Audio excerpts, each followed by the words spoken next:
مساء الهنا والسعادة، ازيكم يا حبايبي؟ عاملين ايه؟ يا رب تكونوا بخير. النهاردة ان شاء الله هنعمل مع بعض كيكة البراونيز. بجد كيكة تحفة جدا، طعمها ما شاء الله اللهم بارك خطير. هنعملها بطريقة بجد تحفة جدا، ناجحة 100%، هتطلع معاكي روعة. اللهم بارك، طالعة جميلة جدا جدا. عبارة عن شوكولاتة، اكنك بتاكلي شوكولاتة، بجد طعمها جميل جدا جدا. ان شاء الله هنعملها بطريقة بسيطة وسهلة.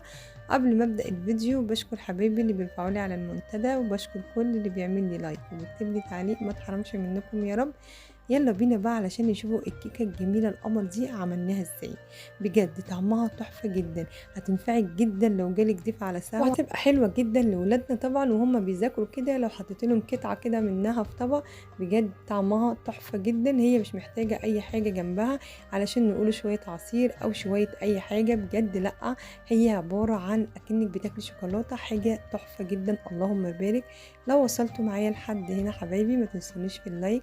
يلا في البداية نقول بسم الله ونشوف مكوناتنا ايه. اول حاجة معايا هنا 2 من البيض، كوباية الا ربع دقيق، معايا كوباية الا ربع كاكاو خام، كوباية الا ربع زبدة، وهناخدها كده على النار وهنسيحها زي ما انتوا شايفين. هنسيبها تغلي شوية كده لحد ما اللون بتاعها كده يبقى لونه ذهبي غامق.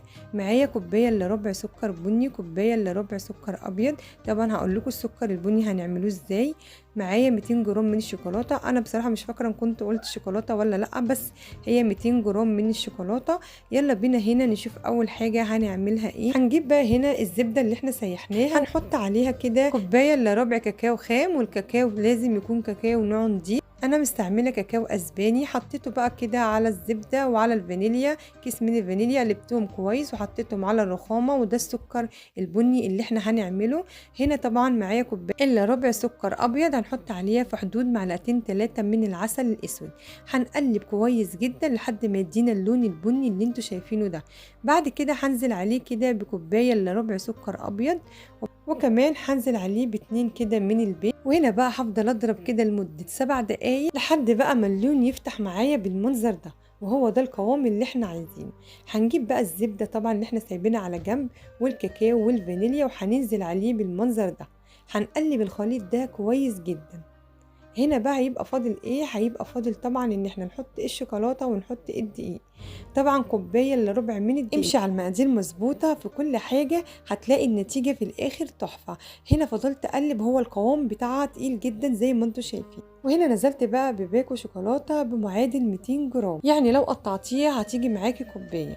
طبعا الشوكولاته لما بتكون نوع نضيف بتديكي نتيجه تحفه جدا. وهنا بعد ما قلبت بقى الكيكه بتاعتي كده كويس، نزلت بقى هنا كده في بايركس. انا معايا البايركس هنا، دهنته طبعا زبده، وبعد كده حطيت ورقه من الزبده ودهنتها برضو زبده، علشان اما نطلع بقى كده الكيكه ونيجي نقطعها تطلع معانا بمنتهى السهوله، علشان ما تلزقش في ورق الزبده وهتدوخك. دخلتها الفرن على درجه حراره 180، خدت لها بالظبط 35 دقيقه حسب نوع الفرن. بجد من اروع الكيكات، كيكه جميله جدا جدا. عايزه اقول لكم بجد طعمها تحفه جدا ما شاء الله، والطريقه بسيطه جدا وسهله. وهنا غلطت غلطه مش عايزاكم تغلطوها، لو هي كيكه سخنه بلاش تقطعوها.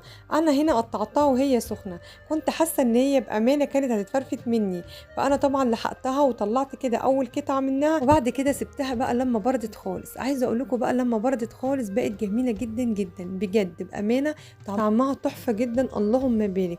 عايزه اقول لكم كمان لما بردت بقى خالص، قطع الشوكولاته بانت فيها. اما تيجي تاكليها بيبقى فيها قطع شوكولاته كتير جدا، لكن وهي سخنه بيبقى فيها قطع شوكولاته بس بتكون طريه جدا، وتحسوا ان هي سايحه شويه. لكن لما بتبرد بقى بتدينا بجد نتيجه تحفه جدا. قلت خلاص بقى احنا ناخدوا الحته اللي في الاول ديت، وبعد كده نسيبها بقى لما تبرد خالص، وبعد كده نقدم منها. بجد جميله جدا جدا. اللهم بارك، طعمها تحفه جدا وشكلها كمان احلى من كده. بس هي الكاميرا ظلمها، انا الكاميرا بتاعت التليفون مش متظبطه بصراحه معايا خالص، فمش عارفه بصراحه ليه. يعني عمالين نظبط فيها كده انا وولادي، بس برضو يعني بحس ان الصور مش بتطلع زي ما انا بعمل. انا بجد بعمل الحاجه شكلها حلو جدا وكمان طعمها بيكون تحفه، لكن في التصوير بحس ساعات ان هي التصوير بتاعها مش قد كده. بس والله بامانه هي جميله جدا جدا، وكمان على الحقيقه احلى من التصوير بكتير. والله شكلها جميل وكمان طعمها تحفه جدا. لو وصلتوا معايا لحد هنا حبايبي ما تنسونيش في اللايك. وده بيكون فيديو النهاردة، فيديو سهل وبسيط. يا رب فيديو النهاردة يعجبكم. اشوفكم في فيديو جديد ووصفة جديدة، والسلام عليكم ورحمة الله وبركاته.